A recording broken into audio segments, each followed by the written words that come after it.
We've all seen Formula 1 races where big puffs of smoke shoot out the back of the cars. For a driver, it's a death sentence for their Grand Prix and means they'll be rolling to a stop pretty soon. But why does it happen? F1 engines are some of the most efficient and sophisticated engines on the face of the earth. So, how long do F1 engines usually last? And what is so different about them compared to those in road cars? Stay tuned as we dive into everything engine related and what the future holds for F1's power units.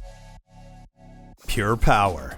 Let's start with what makes up an F1 engine, so bear with us for some technical terms. As you can probably guess, the engine is the most important part of an F1 car. These days, they're called power units because they have become much more complicated than the combustion engine of traditional cars. It's a 4-stroke 1.6-liter turbo V6 hybrid engine. These put out a massive 1,000 brake horsepower, topping out at 15,000 revs per minute. If you want to understand an F1 power unit, there are 6 main components to know: an internal combustion engine, turbocharger, MGUK, MGUH, control electronics, and power store. There's a lot of acronyms, but what do they mean? MGUK stands for Motor Generator Unit Kinetic. It's a hybrid electric power unit that helps to power both the engine and recharge the batteries, to be used for extra speed later on. Meanwhile, the MGUH is the Motor Generator Unit Heat, which is basically a turbocharger. That means that it turns the heat generated by the internal combustion engine into electricity to improve the efficiency of the power unit. Between the two, the MGUH is much more complex. In fact, it's the most complex and expensive part of modern F1 cars. That's why the proposed regulations for 2026 are scrapping this component to bring costs down and allow new constructors to join more easily.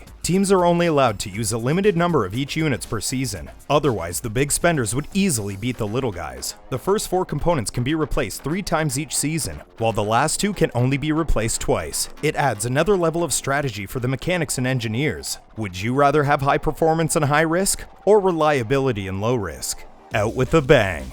We all heard the dreaded words losing power from our favorite driver at least once. In F1, it's a death sentence and almost certainly means a retirement. But what exactly is going on inside the engine when that happens? And why does it sometimes explode in a big ball of fire? Without getting too technical, there are 2 basic failures that can cause power units to stop working during a race. Those are bottom-end failures and top-end failures. With such immense pressure during a Formula 1 race, it's not a big surprise that sometimes things fall apart. These cars are pushing their mechanical and electrical power to the extreme, and they're prone to overheating. It's not exactly a quiet Sunday drive. So, the first part that can fail is the bottom end. This includes the crankshaft, connecting rods, and bearings. These are the nuts and bolts holding a lot of things together, and when they come loose, these important mechanical elements are put out of place and the entire engine stops. Veteran Formula 1 analyst Craig Scarborough says that these failures typically result in a lot of oil and flames erupting pretty quickly. Now, moving on to the top-end failures, things might start sounding a little bit more like a regular car. The top end includes components like the pistons and valves. When they fail, there's normally a massive cloud of smoke, and the car will slowly roll to a stop. Of course, there are plenty of other things that can go wrong. A modern F1 car is made up of more than 14,000 different parts,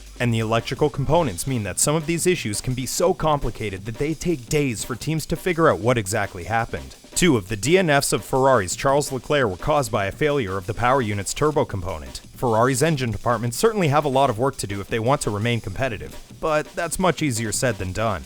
Money, money, money. With tighter financial regulations on spending this year, engine development has become even more important. Teams are limited to $140 million of performance-related spending for 2022, and that includes the power unit. This is a problem because of how incredibly expensive they are. The basic cost is estimated at around $13 million per unit. It's estimated that teams spend almost half their annual budget on power units. And it's no surprise. To develop and maintain the dominant Mercedes engine during the hybrid era, the team spent more than $1.4 billion.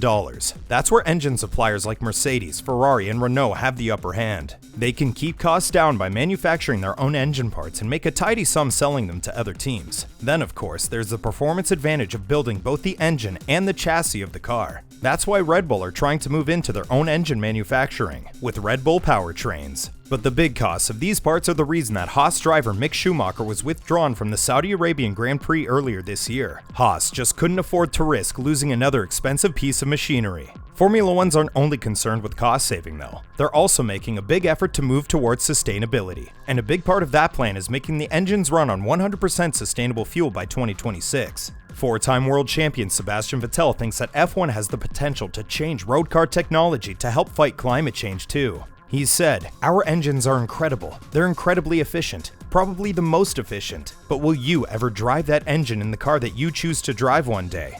No. He has a point, but would fans rather see more competition or more technology? It depends on what kind of fan you are. Reliability. In F1, the key word is reliability. When you buy a normal road car, you can expect the engine to last for years, but F1 power units are performing on their absolute limit to extract every kilometer of speed. Before 2004, teams could replace as many engine parts as possible. Of course, it was a costly process, but in the pursuit of a world championship, no expense was spared. Then in 2004, a regulation was brought in that meant engines had to last an entire race weekend. By 2007, this regulation was tightened to a maximum of 8 per season, which was lowered to 5 in 2014, and now down to 3 since 2018. Before the Canadian Grand Prix this year, Charles Leclerc had his car fitted with a new internal combustion engine, MGU-H, MGU-K, and Energy Store. Because he had already used 2 of each, he was hit with a 10-place grid penalty and sent to the back of the pack. At this point halfway through the season, Leclerc has torn through 4 combustion engines, plus 4 MGU-H and MGU-Ks.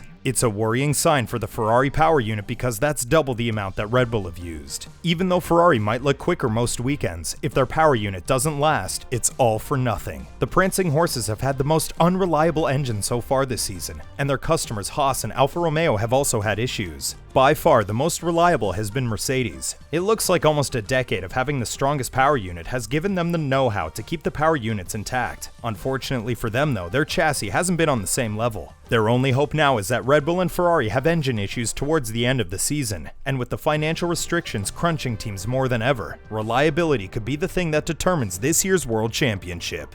Engine freeze. The biggest upcoming change in the sport will no doubt be the 2026 engine regulations, but what does it mean for development? And will the sport be less exciting? Especially after the COVID-19 pandemic, F1 has been on a mission to cut costs. The plan started before that, but inflation and job losses have made this mission more important than ever. The first thing was cutting the budgets down. But another big part of the plan will be freezing engine development for a few years. Why? Because constructors competing in an arms race to build better engines can be very expensive. We already saw how Mercedes spent over $1 billion on development in over just 5 years. So, starting this year, constructors will be very limited on the changes they can make to their power units. Right now, there are 4 engine manufacturers: Ferrari, Mercedes, Renault, and Honda, which have been rebranded as Red Bull powertrains. There are 2 stages to the engine freeze. The first one has already happened. It was earlier this year and locked in place the designs of each manufacturer's internal combustion engine and MGU-H among other parts. The second stage will start on the 1st of September later this year. By then, designs for the MGU-K, Energy Store, and control electronics need to be finalized. From then until the end of 2025, pretty much no upgrades are allowed. If any manufacturer wants to make a significant change, they'll have to submit it to the FIA. These changes can only be on the grounds of reliability, safety, or cost saving. That means that changes can't be made to improve the performance of the unit. So, if your favorite team doesn't look fast this year, you might be in for a very long 3-year stretch. Do you think that the upcoming engine freeze is good for the sport? Let us know in the comments below. Thanks for watching, and if you enjoyed the video, make sure you subscribe for more.